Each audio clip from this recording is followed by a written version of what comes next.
माझ्या शाळेचे नाव आहे केंद्र शाळा चित्तूर चौक मलकापूर. माझ्या कथेचे नाव आहे सावित्री. दान नाही विद्या नाही ती घेण्याची गोडी नाही, बुद्धी असून चालत नाही तयास मानव म्हणावं का? ओळखलं का? सावित्री ज्योतिराव फुले नावाची एक स्त्री सातारा जिल्ह्यातील खंडाळा तालुक्यातील नायगावच्या खंडोजी देवासे पाटलांची ती कन्या. अवघ्या 9व्या वर्षी ज्योतिराव फुले नावाच्या माणसाशी तिचं लग्न झालं आणि हळूहळू तिला कळायला लागलं की ज्याच्याशी तिचं लग्न झालं तो एक साधारण माणूस नाही, तर या जगाला ऊर्जा देणारा एक क्रांती सूर्यच आहे. त्या काळी बाईनं उंबरा वळण्याची पद्धत नव्हती. चूल आणि मूल सांभाळणं एवढंच तिचं जग.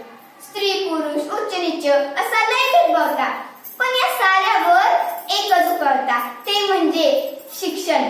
शिक्षणाचा असा एकच ध्यास ज्योतिरावांच्या मनात होता. पण एकदा ज्योतिराव शिक्षणाचा प्रसार करत असताना फराग नावाच्या ब्रिटिश मॅडम त्यांना म्हणाल्या, मिस्टर फुले, तुम्हाला शिक्षणाचा प्रसार करायचा आहे ना?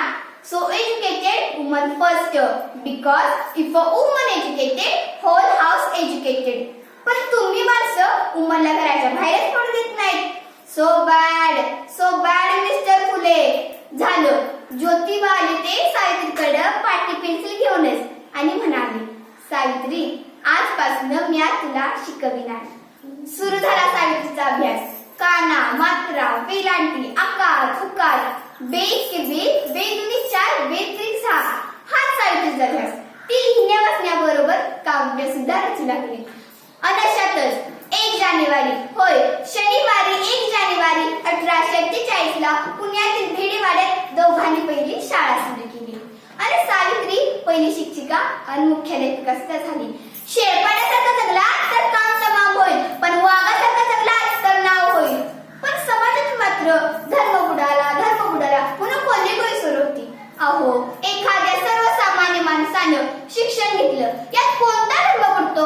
इतका टकलाट असतो का हा धर्म? धर्मासाठी माणूस असतो की माणसासाठी धर्म? शाळेत जाताना चिखल फेकताना सावित्रीने सहन केलं, शेण मारतानाही सहन केलं. आता तिच्या सहनशक्तीचा अंत झाला होता.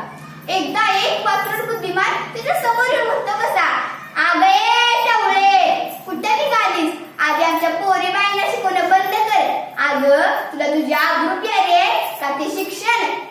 कदाचित तिला माहित नसावं की सावित्री सुद्धा ज्योतिराव पैलवानांच्या पत्नी आहेत. ती नाशी घेतली आणि सटका त्याच्या कानाखाली लावली आणि सुनावलं, आज आलाय तर थोबाड फुटले आणि पुन्हा आला तर रक्ताने धरती रंगवेल.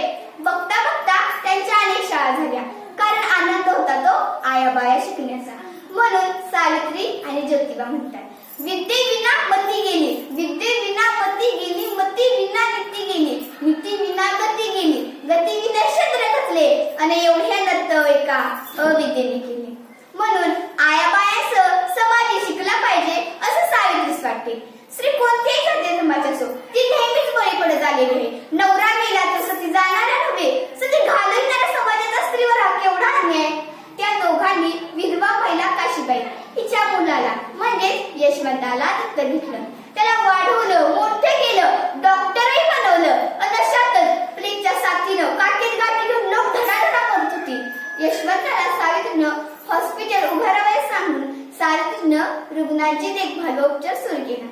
प्लेग संसर्गजन्य असूनही रुग्णांची सेवा करताना सावित्री थोडी कचरली नाही, पण मुळीच सावित्री जगली ती समाजासाठीच ना. यासाठी जर मरमत करावं लागलं तर मरणाचं स्वागत आहे असं ती म्हणाली आणि अखेर काळाने मला घातलाच.